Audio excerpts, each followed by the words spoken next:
সুপ্রিয় দর্শক, আসসালামু আলাইকুম। সবাইকে স্বাগত জানাচ্ছি আজকের গুরুত্বপূর্ণ সংবাদে। প্রথমেই জানিয়ে দিচ্ছি সংবাদ শিরোনাম, পরে বিস্তারিত। ইস্পাহানে ব্যাপক বিস্ফোরণ, ভিডিও শেয়ার করলেন ট্রাম্প। এদিকে ইরানে পারমাণবিক হামলার আশঙ্কা, বিস্ফোরক তথ্য ফাঁস। সর্বশেষ মার্কিন স্থলসেনাদের জন্য যে নরক তৈরি করেছে ইরান। শুনছিলেন সংবাদ শিরোনাম, এখন বিস্তারিত। তার আগে হৃদয় ছুঁয়ে যাওয়া একটি অনুরোধ।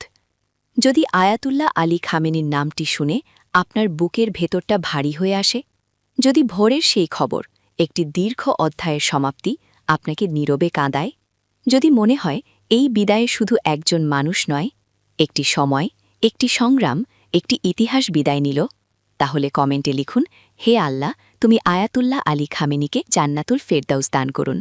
আর যদি আপনি চান তার জীবনের গল্প যেন ভুলে না যাওয়া হয়, তার সংগ্রাম যেন বিকৃত না হয়, তার অবদান যেন নীরবে মুছে না যায়, আর ইতিহাস যেন মানুষের হৃদয়েই বেঁচে থাকে, তাহলে অনুগ্রহ করে চ্যানেলটি সাবস্ক্রাইব করুন।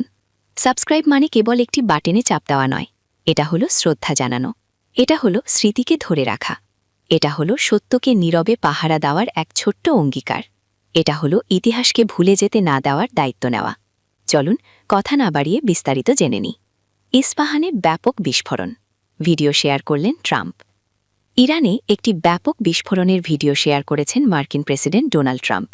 গণমাধ্যমের খবরে বলা হয়েছে, আজ মঙ্গলবার ৩১ মার্চ ভোরের দিকে ইস্পাহান শহরে এই ঘটনা ঘটেছে। ভিডিওটিতে ধারাবাহিক বিস্ফোরণের পর বিশাল আগুনের লেলিহান শিখায় রাতের আকাশকে কমলা রঙে আলোকিত হতে দেখা গেছে। খবর এনডিটিভির। তবে ট্রাম্প ভিডিওটি সম্পর্কে কোনো ব্যাখ্যা দেননি। বিভিন্ন গণমাধ্যম দাবি করছে এটি যুক্তরাষ্ট্র ও ইসরায়েলের যৌথ হামলার ফুটেজ, যা ইস্পাহানের একটি বড় অস্ত্রাগার বা গোলাবারুদ ডিপোতে চালানো হয়। প্রায় ২৩ লাখ মানুষের এই শহরে বদর সামরিক বিমান ঘাঁটিও রয়েছে। তবে এনডিটিভি স্বাধীনভাবে ভিডিওটি সত্যতা যাচাই করতে পারেনি।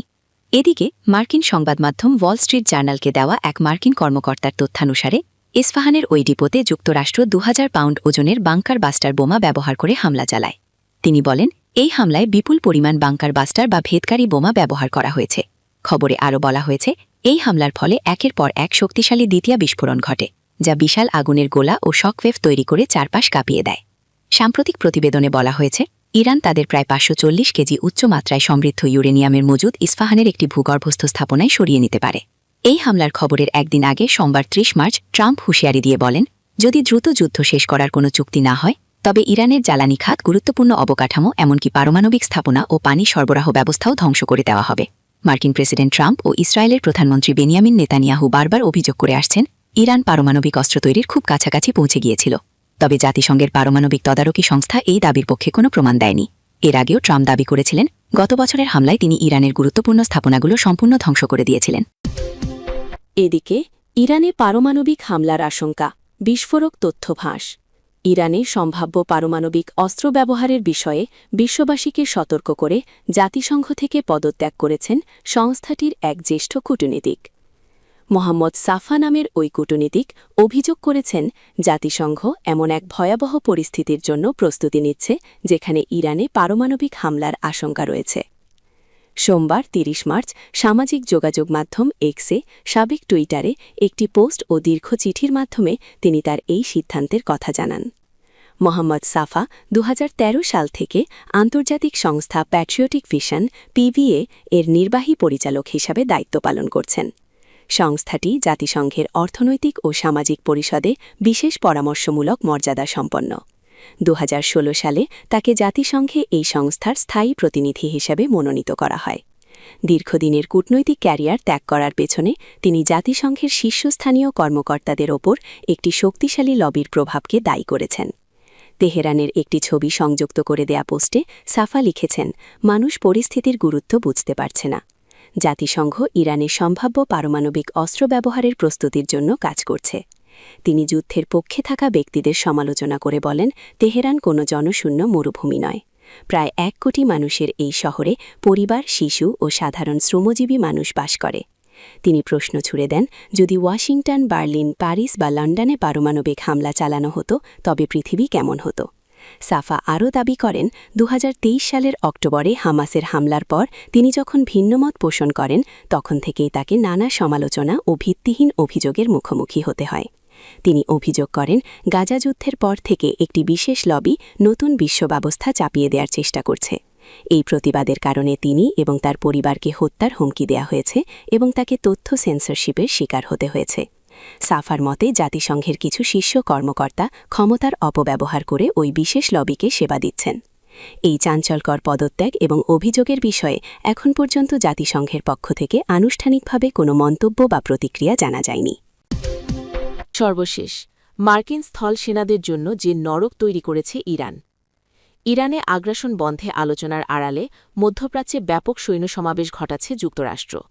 কয়েক সপ্তাহের মধ্যে ইরানের খার্গ দ্বীপ ও হরমুজ প্রণালী দখলে নেওয়ার জন্য স্থল হামলা চালাতে এই বিল্ড আপ বলে গুঞ্জন আছে। এ কারণে সবার নজর এখন হরমুজ প্রণালীতে, যে সমুদ্রপথে বিশ্বের 30% জ্বালানি পরিবাহিত হয়।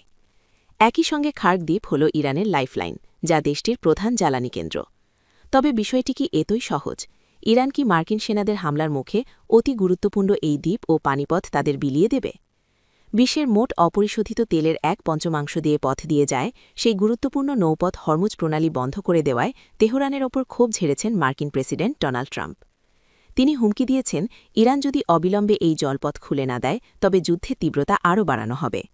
কিন্তু খার্গ দ্বীপে মার্কিন স্থল হামলা শুরু হলে তা সংঘাতকে বড় ধরনের রূপ দেবে এবং ইরানের পক্ষ থেকে চরম প্রতিক্রিয়ার সৃষ্টি করবে। কারণ দ্বীপটি তেহরানের অর্থনৈতিক লাইফলাইন এবং দেশটির প্রায় 90% অপরিশোধিত তেল রপ্তানি এখান থেকেই হয়। ফেব্রুয়ারির শেষ থেকে মার্কিন ইসরায়েলি বিমান অভিযানে 22 সহস্রাধিক বোমা ও ক্ষেপণাস্ত্রের আঘাতে ইরান কিছুটা দুর্বল হলেও সাবেক মার্কিন কর্মকর্তা ও আঞ্চলিক বিশ্লেষকদের মতে পারস্য উপসাগরীয় অঞ্চলের মার্কিন সৈন্য, ঘাঁটি ও মিত্রদের ক্ষতি করার এবং বিশ্ব অর্থনীতিকে আরও বিপর্যস্ত করার মতো অস্ত্র ও কৌশল এখনও তেহরানের হাতে রয়েছে। তেহরান যেভাবে পাল্টা জবাব দিতে পারে তার প্রথম উপায়টি নিচে দেয়া হল মার্কিন সেনাদের ওপর সরাসরি হামলা। মার্কিন বাহিনী ইরানি ভূখণ্ডে পা রাখলে সবচেয়ে সম্ভাব্য পরিস্থিতি হবে তাদের ওপর সরাসরি আক্রমণ। ইরান উপকূল থেকে প্রায় 20 মাইল দূরে অবস্থিত খার্গ দ্বীপে মূল ভূখণ্ড থেকে ড্রোন ও ক্ষেপণাস্ত্রের মাধ্যমে সহজেই আঘাত হানা সম্ভব। হাডসন ইনস্টিটিউটের সিনিয়র ফেলো ব্রায়ান ক্লার্কের মতে দ্বীপে এখনও ইসলামিক রেভলিউশনারি গার্ড কর্পোরাস IRGC এর বাহিনী থাকার প্রবল সম্ভাবনা রয়েছে। তিনি বলেন, আপনারা সেখানে স্থল প্রতিরোধ এবং সরাসরি বন্দুকযুদ্ধ দেখতে পাবেন। আমার ধারণা তারা পুরো দ্বীপে বরণ ভাত পেটে রেখেছে। মার্কিন সৈন্যরা সেখানে গেলে তাদের জন্য প্রচুর আইডি এবং অন্যান্য চমক অপেক্ষা করছে, কারণ ইরানিদের দৃষ্টিভঙ্গি হল একবার যুক্তরাষ্ট্র এটি দখলের চেষ্টা করলে সেখান থেকে নিকট ভবিষ্যতে তেল উৎপাদন সম্ভব হবে না। তাই তারা চাইবে মার্কিন সেনাদের হাতাহত করে ট্রাম্পের জন্য রাজনৈতিক সংকট তৈরি করতে। ওয়াশিংটন ভিত্তিক থিঙ্ক ট্যাঙ্ক অ্যাটলান্টিক কাউন্সিলের জো কস্টা জানিয়েছেন, ইরানের এখনও রকেট, ড্রোন, মাইন ও দ্রুতগামী আক্রমণকারী নৌযানের মাধ্যমে মার্কিন সেনাদের ওপর আঘাত হানার সক্ষমতা রয়েছে। মার্কিন সাবেক প্রেসিডেন্ট জো বাইডেনের শাসনামলে পেন্টাগনের যুদ্ধ পরিকল্পনা তদারকিতে সহায়তাকারী সাবেক এই কর্মকর্তা বলেন, দীর্ঘ সময় ধরে এই সক্ষমতা ধরে রাখার ক্ষমতা তাদের কতটা আছে তা এখনও অস্পষ্ট। তবে তারা যেভাবে এই অঞ্চলের অবকাঠামোতে সফলভাবে আঘাত হানছে তা নির্দেশ করে যে তাদের কমান্ড অ্যান্ড কন্ট্রোল কাঠামো এখনও কার্যকর রয়েছে। তিনি আরও যোগ করেন, ইরানের 1,90,000-এর বেশি সদস্যের বিশাল সেনাবাহিনী থাকার অর্থ হল এই দ্বীপ বা হরমুজ প্রণালী নিয়ন্ত্রণের যে কোনো সামরিক প্রচেষ্টা খুব দ্রুত একটি বিদ্রোহ দমনের মতো যুদ্ধে রূপ নিতে পারে। মিডল ইস্ট ইনস্টিটিউটের সিনিয়র ফেলো জেসন ক্যাম্বেল বলেন, ইরানিরা নিঃসন্দেহে তাদের আক্রমণের বড় অংশ খার্গ দ্বীপ ও আশেপাশে থাকা সম্ভাব্য মার্কিন অবস্থানের দিকে পরিচালিত করবে, কারণ তারা খুব ভালো করেই জানে যে যুক্তরাষ্ট্রের জনমত কতটা গুরুত্বপূর্ণ এবং এটি প্রেসিডেন্ট ট্রাম্পের জন্য কতটা ক্ষতিকর হতে পারে। হাতাহতের সংখ্যা বাড়িয়ে জনমতকে নেতিবাচক করার চেয়ে দ্রুত কোনো উপায় আর নেই।